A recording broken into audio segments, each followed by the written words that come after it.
quantidade. É isso Na aí. cabeça, velho. Sou fã dessa igreja. Galera, O setor religião diz que faz o governo que você tá ligado? não, é outra. No Brasil, em um dia, se tu tiver quem te coordene, né, em um dia tu consegue montar toda a papelada para ter uma igreja. É assustador. E não paga imposto de nada. Os veículos da igreja não pagam imposto. Toda a doação que a igreja recebe, ela não paga um centavo de imposto. Sério, cara? Tu tá andando com uma mala de R$1 milhão. Se tu tem uma igreja, não dá nada. É só tu alegar que é doação da igreja. Tá entendendo? Tá entendendo? Tá, então ser Deputado empresário da é igreja. Cara, é ridículo. Se o empresário for desonesto, ele monta uma igreja e começa, de certa forma, a jogar parte da estrutura da empresa na igreja. Ninguém tem feito isso, pega leve. Ó, introdução às leis de Kirchhoff. Tá? Me convida. Próximo vai ser o padre. Opa! Dá um sem nome. Galera, imagina se o cara bota uma pitadinha de física, até parece que fica honesto o negócio. Físicos de Jeová. Então, começamos bem. Galerinha, olha só. As leis de Kirchhoff, como elas são mais delicadas, eu não vou fazer a aula toda, nós temos poucos minutos. Mas eu vou dar 2 dicas que é a que eu preciso para dar continuidade na aula que vem. A primeira lei de Kirchhoff tu já conhece. A primeira lei. Ela tem um apelido de lei dos nós. Dos nós. O que seria um nó, professor? Na verdade é quando mais de 2 fios se conectam no mesmo ponto. Então ali eu tenho um nó. Um fio aqui, outro condutor ali, outro condutor acolá. E eu te pergunto, se aqui chega 2 amperes e se aqui sai 5 amperes, o que está ocorrendo no terceiro fio? Chega 3. Como é que vocês concluíram isso? Ou seja, tu intuitivamente está sabendo que a soma das correntes que chegam tem que ser igual à soma das correntes que saem, porque o elétron não pode estar entrando no buraco negro ali na hora que ele chega naquele ponto, né? E não pode estar tendo geração de elétron do além ali dentro. Ou seja, em um nó, se tu faz o somatório das intensidades que chegam no nó, tem que ser igual ao somatório das intensidades que saem do nó. Nesse caso, quem é que chega? O 2 mais o I, que eu não sei quanto é. E quem é que sai? O 5 mais, passa para o outro lado, 5 menos 2 na matemática profunda. Professor, e se eu chutar errado? Se eu achasse que ia sair? Se tu achasse que ia sair, tu ia colocar ali o I, né?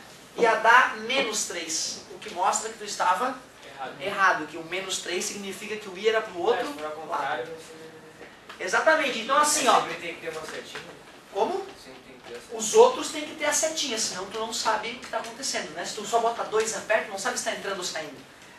Então, no que consiste a lei dos nós? Na conservação da corrente elétrica. A soma das correntes que chegam é igual à soma das correntes que saem. E tu só pode ter dúvida numa, né? E a voltagem? Certo? Essa aqui não fala de voltagem, a primeira lei de Kirchhoff. A primeira lei de Kirchhoff só fala que se tiver vários fios se conectando num ponto, a soma do que chega tem que ser igual à soma do que sai. Ou seja, não pode ter elétron desaparecendo nem sendo criado no nó. E os elétrons que se dissipam. Cuidado, hein? Ótima colocação a tua, amigo.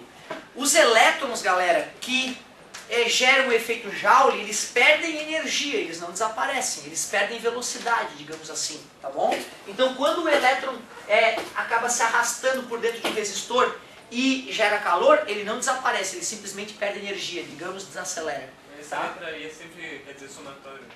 Ah, esse Nzinho de lado aí significa somatório, é bem isso mesmo. Se tu falou que a intensidade eles for negativa, dá pra entender que é pro outro E tu lado. errou o sentido que tu Mas se disposição. a resistência for negativa, pode ser negativa? Não, a resistência não. Mas daqui a pouco uma coisa que é importante tu perguntar é a voltagem. Daqui pra lá, a voltagem é positiva ou negativa? Isso é uma coisa que eu vou querer mostrar nesses minutinhos que faltam, porque é legal já deixar o teu cérebro te acostumando com essa ideia, para ele não reclamar na próxima aula, que a gente vai estudar as leis de fato.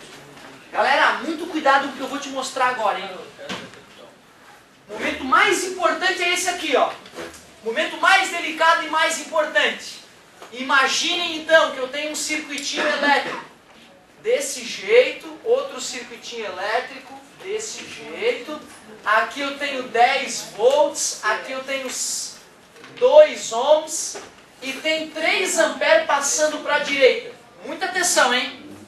Aqui eu tenho 3 ohms, aqui eu tenho 5 volts e para lá 2 amperes. Aliás, antes ainda de colocar a resistência elétrica, para ficar bem fácil de entender, eu vou colocar só a tensão, só a voltagem. E eu estou te dizendo que a corrente é para lá, certo? Vou chamar de ponto A, ponto B, vou chamar de ponto X e ponto Y. A ideia é a seguinte, não, tranquilo, só preciso de uma ideia bem simples.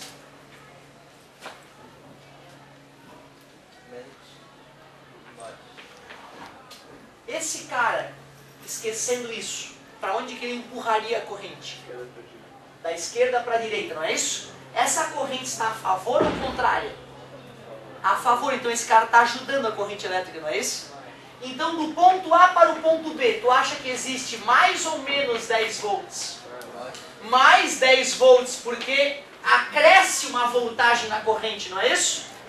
Porém, se eu venho daqui para cá, essa região tem mais voltagem do que A ou menos? Mais. Então eu estou no B. Estou indo para o A. Se eu vou calcular a diferença de potencial do B para o A, ou seja, VBA, quanto que dá? Concordas comigo? Claro, né? Se daqui para cá houve um acréscimo de 10 volts, se eu estou percorrendo no sentido oposto, daqui para cá, ocorre uma perda de 10 volts. Tranquilo? Dá uma olhada. Esse cara gostaria de empurrar a corrente para onde? Para lá, né? E a corrente está no sentido contrário. Esse cara está atuando como receptor. Parabéns. Se eu faço esse caminho de VXY, esse cara está consumindo a energia da corrente. Então eu anoto menos 5. Porém, se eu venho de lá para cá, como eu estou indo contra a corrente, e eu sei que daqui para cá houve uma perda, então daqui para cá vai haver um acréscimo. VYX dá mais 5 volts. Tu vê, uma coisa boba, mas que é importante que a gente bote na cabeça, que quando eu calculo uma diferença de potencial num sentido ou no outro, vai dar sinal contrário. Faz sentido, não faz? Talvez o mais difícil seja esse, que a corrente está contra a força eletromotriz. Tá? Na próxima aula eu vou te mostrar onde é que isso termina na lei de Kirchhoff. Tua tarefinha mínima tu conhece, né? Se tu quiser aproveitar ainda melhor a física C, te dou a dica de ler o capítulo sobre as leis de Kirchhoff. Muito obrigado pela atenção, bom final de semana, não usem drogas, usem preservativos, não peguem mais lixo que está de bom tamanho e até mais.